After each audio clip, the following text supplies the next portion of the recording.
Welcome, friends. Question for you. What if the key to understanding organizational risk wasn't in the boardroom, but instead in those unexpected whispers and chance encounters in the hallway? Join us as we reveal the untold secrets of unconventional influence. Are you ready? Well, let's go.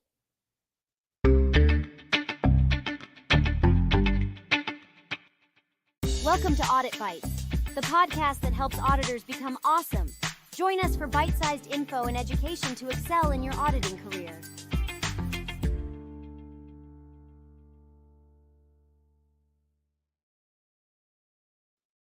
Well, all right. Welcome, friends, to another episode of Audit Bites. This is episode number 51, The Power Shift. Auditors find gold in cubicles, not corner offices. So just remember, Audit Bites is the only live podcast where we talk about auditing. It is also the place where we help auditors to become awesome. You can catch past episodes like Board Governance Gone Wrong on your favorite podcasting platforms or on my website, thatauditguy.com. I can see my man Clarence is already here. He says, Greetings. I hope everyone is doing well. Clarence, good to see you, man. I am glad that you are here. So, question for everyone. What if the key to understanding organizational risk wasn't in the boardroom? You see, we take great strides and make great efforts to get to know the CEOs, the CFOs, and all of the executives in our organization. And now, that is a good thing, don't get me wrong. But what if the key to actually understanding the organization's operations was not in the boardroom? Again, I get it. Everyone wants to meet the CEO. We're told that the path to success is all about who you know. And again, don't get me wrong, knowing the key players in your organization is important, but as auditors, our job is to assess processes designed to achieve the mission, vision, goals, and objectives established by those executives. And to that extent, focusing too much time on them does not give us the understanding that we need to evaluate processes. Now, I know what you're thinking. What in the world is he talking about? So let me give you an example. Let me give you an example. At one time in my career, I was a chief audit executive. Now, we had really good relationships with most people in the organizations where I worked. In one particular organization, most days, my assistant and I would have brief conversations with the custodian, the woman that was in charge of cleaning our office space. But one day she came in and she seemed really off. So we asked her what was wrong, and she really didn't respond, but she began testing us.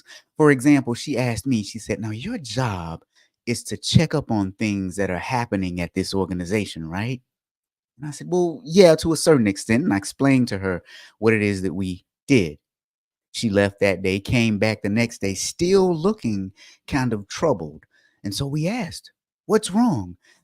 Now, this day, I guess she felt a little bit more comfortable with us. And what she said was, Listen, the maintenance crew, they're stealing copper. You know, copper is in the metal.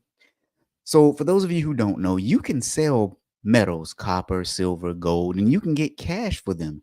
And so, what she was alleging is that they were taking the copper that was used in operations and then was going to be scrapped, and they were selling it. So we did a small cursory review and we found that there was some merit to what she was saying. But before we went too far into looking into it, I went and talked to the CFO and I told the CFO what was happening. And she told me to hold off. She said she wanted to go and talk to her people. Now, at this point, I was thinking, but wait, we have something here that's possibly criminal. We should probably look at it. However, because I had a good relationship with the CFO, I said, okay, go ahead, talk to your people, and then let's come back to the table and discuss it. When she went and talked to her people, she discovered that they actually were taking the copper to a local recycling plant and they were getting cash for the. Now I know what you're thinking. This is criminal. Somebody needs to investigate this and someone needs to go to jail. But just hold off just one moment. Hold off one moment before you prosecute and persecute. The reason that they were doing this is shocking.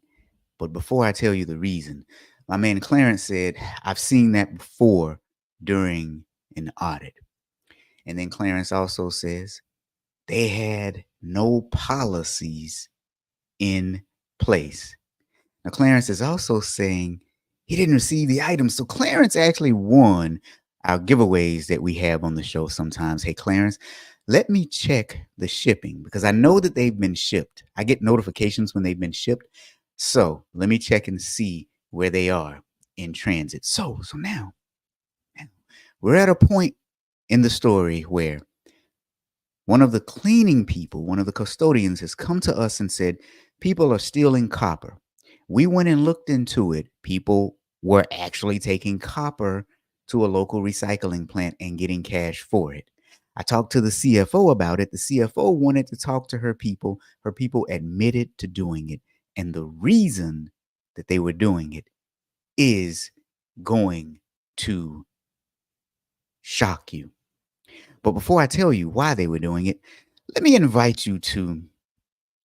Ah, well, this is not showing up the way that it's supposed to. I want to invite you to a summit. The summit is called the Talk Business Think Audit Summit. It's going to be Sabine Charles and myself. And in this summit, Sabine is going to teach you how to talk like business leaders. And I'm going to teach you how to think like auditors. Now, this summit is going to be, oh, wow. All right, you guys, give me one moment because the graphic that you are supposed to be seeing on screen is not showing up. And I don't like that because it's a very nice graphic that you probably want to see. So here's what we're going to do. I am going to fix that on the fly. And while I'm fixing it on the fly, I'm going to talk to my man Clarence again. Clarence is saying he has not received his items.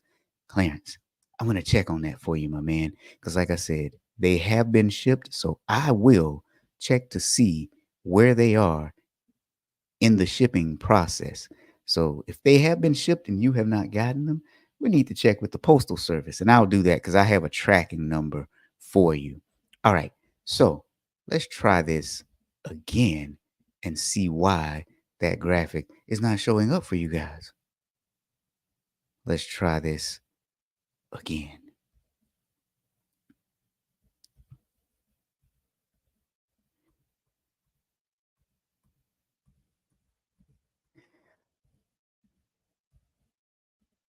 All right. Now you all should be seeing the graphic for Talk Business, Think Audit. Again, it is Dr. Sabine Charles and myself. And what we're going to do is talk about how to talk in the language of business leaders while also thinking like an internal audit professional. I have dropped the link in the chat to the page describing the summit and allowing you to register for it. Now, if you've ever seen Dr. Sabine Charles, you know that she is a dynamic individual who knows what she is talking about. She has this methodology called Me Q. You need to understand the emotional intelligence behind ourselves and others. This is what she is good at. If you've seen me, you know, oh, I mean, I'm that audit guy, right? So we talk all things audit. It's going to be February the 6th, and we love to see you there. By the way, Clarence just gave me an update. He said he actually has them. Sorry, Clarence, I was reading what you were saying wrong. Now, Clarence said the time that he saw this, the employees were using the money for a cookout. Really? Wait a minute. So the employees they actually took some precious metals or whatever it was, took it to the salvage yard, got some cash and used it for a cookout.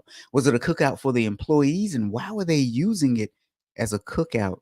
Why were they using the money for a cookout? I'm really curious to know why they were using it for a cookout. So now, let me tell you why the people at this organization were taking metals to the scrapyard, getting cash, and then taking that cash. Let me tell you exactly why they were doing it. So, one, they didn't party with the money, but here's why they were cashing in on copper. They actually kept most of the money in the department. And when they did use it, they used it on activities to boost employee morale. So they used it for like Christmas parties, or if someone was having a hard time and just needed some cash, they would take that cash and actually give that money to an employee that was in need. So now they figured since they were using the money internally in the department, that everything was okay and that it wasn't really quote unquote stealing. Now, the CFO, when she found out about it, she took what money they had left, set up an account for them, and developed some policies and procedures around how that money should be accounted for. And she left it with them to be used at their discretion. I think this was a good thing. And I think that this was an interesting way to end what could have been an investigation. So you're probably wondering, why in the world is this important, especially to the topic that I'm talking about today? Well, here's why it's important. We probably would have never discovered this if it not been for our relationship with what some people now know are the forgotten workers in an organization. You see, those administrative workers and those support personnel, they have important roles within organizations. And as a matter of fact, they are actually closer to the heartbeat of what's really going on in an organization than most of us. They are very close to the heartbeat of an organization. Now, don't just take my word for it. There's an article in the Wall Street Journal from uh, last week. It's titled Firings and Viagra, What Your Office Janitor Knows. I would highly suggest everyone read this article, but in the article, it starts with the following sentence. They've over they've overheard talk of imminent firings, extravagant personal expenses, and unprescribed Viagra use. The people who toil in low profile support jobs often know a lot about exactly what's happening inside your company. As a matter of fact, one assistant said, and I quote, she sometimes knows more about executives' health and relationships than their family members do, which can put her in tight spots. But she always safeguards the secrets of her past and present bosses. It goes on to say, at minimum, they see sides of people that most others don't. For example, a custodian at a major research university told them that he was once tickled to discover, while vacuuming, that a noted professor watches The Real Housewives. And on another instance, he slipped into a conference room to empty the trash and noticed a faculty member appeared to be picking his fantasy football league instead of taking notes. This article also cautions everyone to be careful about what you say when others are present. And while I do agree, there are ways to use, and while I do agree with that, there are ways to use this information for the good of the company. As I said earlier, auditors are evaluators, and evaluations are only as good as the information that you receive. Let me say that again. Auditors are evaluators, and your evaluations are only as good as the information that you receive. And so we owe it to our clients to get the most accurate information. And I'd argue that the most accurate information is very far removed from the boardroom. It is with low profile support employees. So now let me ask you all, the situation that I just described, has this ever happened to you? Clarence, have you ever had a similar situation where you found out some information from one of those lower level employees, and that information happened to be extremely valuable to you in monitoring, managing, and auditing processes? Anyone else that's listening, has this ever happened to you? Have you gotten information from a lower level employee that actually helped you to do your job better? Since there's a lag, I'll wait a little bit for some answers to come in. So, this is episode number 52 of Audit Bites, where we're talking about the power shift. Auditors find gold in cubicles, not in corner offices. When it comes to conducting audits or gathering information within the organization, talking to frontline support employees like secretaries, custodians, IT support personnel may not be the first thing that comes to mind. However, what we're going to talk about next are a few reasons why reaching out to these individuals can be quite beneficial for your job function. Reaching out to these individuals can be quite beneficial for your job function. So let's just jump right in. First reason is insider knowledge. Now, we're not talking about secrets here. We're not talking about getting dirt on people. That, in and of itself, would not be ethical. But you see, low profile support employees often have a unique perspective on how things actually operate within the organization. They interact with various departments and personnel on a daily basis, giving them valuable insights to potential risk or areas of improvement. To demonstrate the importance of these employees, does anybody remember when recently, I think it was last week, NFL running back Derrick Henry gave a shout out to the Tennessee Titans cleaners and cafeteria workers during a season ending news conference? It went viral on social media. These employees are extremely important to any business enterprise.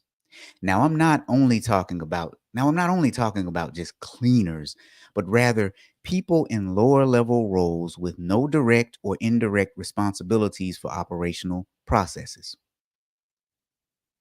So that brings us to our next point. These individuals will oftentimes give you unfiltered feedback. Unfiltered feedback. Now you're wondering, what do I mean by that? Low profile support and administrative employees may feel more comfortable sharing honest opinions compared to higher ranking executives. Even your mid level managers have been quote unquote trained what not to say to internal auditors. Let's be honest, many managers tell their people exactly what to say when we come in to audit. This is an injustice to all people involved in the process. But these particular employees that we're talking about today tend to be more direct and more honest. In many of my roles, executive assistants and mid level managers would often call on me and confide in me. And most times it wasn't anything malicious, they just wanted a listening ear. I'll give you one example. I had one client who had problems getting budget approval for a new system. Every time she talked to her boss, she was shot down. And she was very open with me about her frustrations. But after we talked about it, we realized that most of it was actually her fault. Much of it was in the way that she presented material to her boss. So we worked with her to create a non-emotional business case. And guess what? She actually got the funding for the system that she needed. So low profile, supporting administrative employees often feel more comfortable sharing their honest opinions. They do it in an unfiltered way, and you get more of an accurate depiction of the organization. But our third reason why it's important to talk to these people is they have a close connection to the company culture. They have a very close connection to the company culture. Now, what do I mean by that?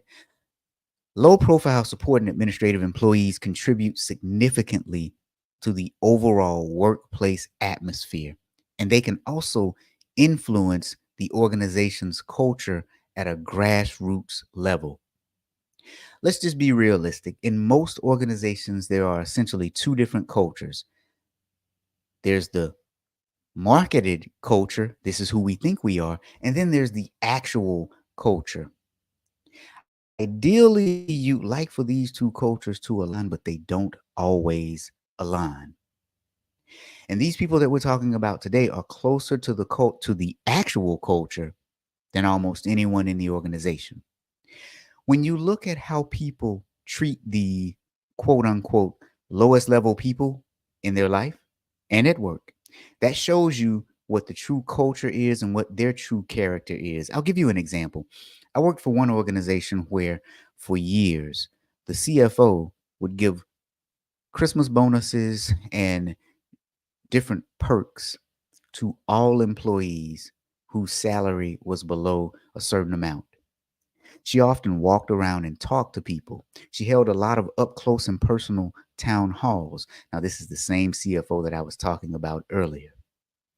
The culture at this organization was really good, and it showed through the people. However, when an organization is really, really bad, you can oftentimes start at the lowest level personnel and make your way up. And that's when you really get a true understanding of what the true and accurate culture is. So, the next thing that you want to do, the next reason to leverage these personnel while performing audit engagements is because they have limited strategic decision making. Now, I know what you're thinking. That's probably a bad thing. You want to talk to people who are involved in the strategy. Well, you do, but you also don't want to neglect the people who are responsible for executing the strategy. So just hear me out for just one moment. Hear me out for just one moment. Engaging with low profile support and administrative employees can provide insights into how strategic decisions actually affect day to day activities. I'll give you an example. I worked for one organization where the executives had brokered this huge deal with another company. It was a strategic partnership. It was supposed to bring in millions of dollars in revenue. And while it did do just that, the operational processes that the people put in place on the back end to make the deal happen cost the organization millions, to a point where the profit margins were so small, we weren't really sure if the deal was actually worth it.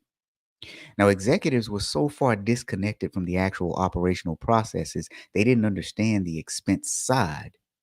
And when they did get a good understanding of it, they rethought the entire deal. So, people who have limited strategic decision making authority oftentimes are the ones charged with executing to make those strategic decisions become operationally a reality. And oftentimes, inadvertently, an executive can put undue strain and stress on personnel to a point where the strategy may not have been worth it to begin with. Now, on the flip side, you may find out that everything is running smoothly operationally and that your margins may actually be wider than you thought. But if you never engage with and approach these personnel, you'll never find out. I see we got a hand clap or two over here on LinkedIn for what I just said. Thank you for that. I do appreciate that because, it lets me know that, well, at least we're on the same page here. At least we're on the same page here.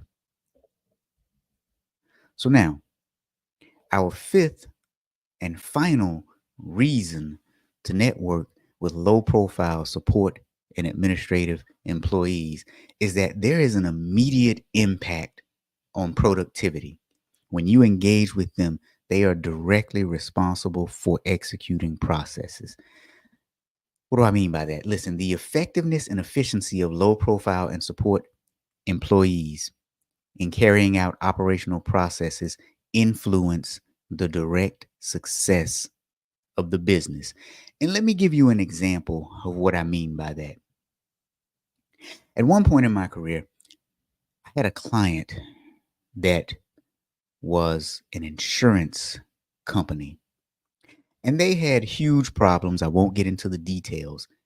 However, after 2 weeks on the job, I found one individual who was a computer programmer that literally had the answers to all the problems.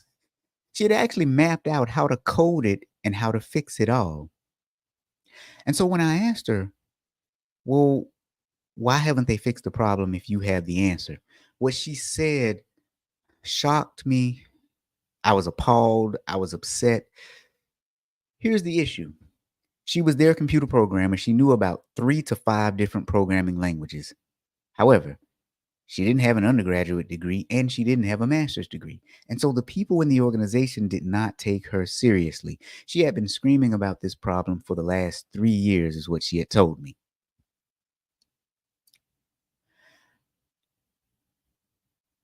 I was stunned by this because to me, it doesn't matter where the information comes from as long as it is good information. So, as a consultant, I partnered with her. She essentially did all the work to fix the problem. I communicated the results to management and gave credit where credit was due. Here's the other thing, though. They wasted a bunch of money on me. I mean, realistically. Now, I say that a little bit tongue in cheek because essentially my job really was not a consultant to solve the problem. I was a mediator in this particular instance. However, her job had a direct impact on the productivity of several processes throughout the organization. Her job, which she did very well, and if they had listened to her, would have also saved the organization from having to hire a consultant to come in from the outside and look at operations, because I was not an internal auditor in this particular instance. So, your low profile support and administrative employees are extremely important to you as an internal auditor. Here are 5 reasons why. 1, they have insider knowledge. 2, they typically give you unfiltered feedback. 3, they have a close connection to the company's true culture, not the culture that's on marketing and advertising slicks. 4, they have limited strategic decision-making ability. So the strategies that are thought up, they are responsible for executing. 5, their work has an immediate impact on the productivity of the organization. So listen, you all, this has been episode number 52 of Audit Bites. What I want to tell you is don't hesitate to strike up a conversation with those friendly faces walking around your workplace. They hold a wealth of information and they are just waiting for someone like you to tap into it for the betterment of the entire organization. Episode number 52, The Power Shift. Auditors find gold in cubicles, not corner offices. If you like this episode, please send it to a friend. Better yet, go to Apple, Spotify, wherever you listen to us. Give us a 5-star review. I think we're worth it. Don't you? So, with that said, I want to thank you all for joining me on this episode, and we'll see you next time.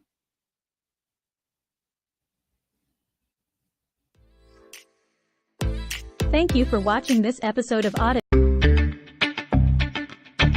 Thank you for watching this episode of Audit Bites.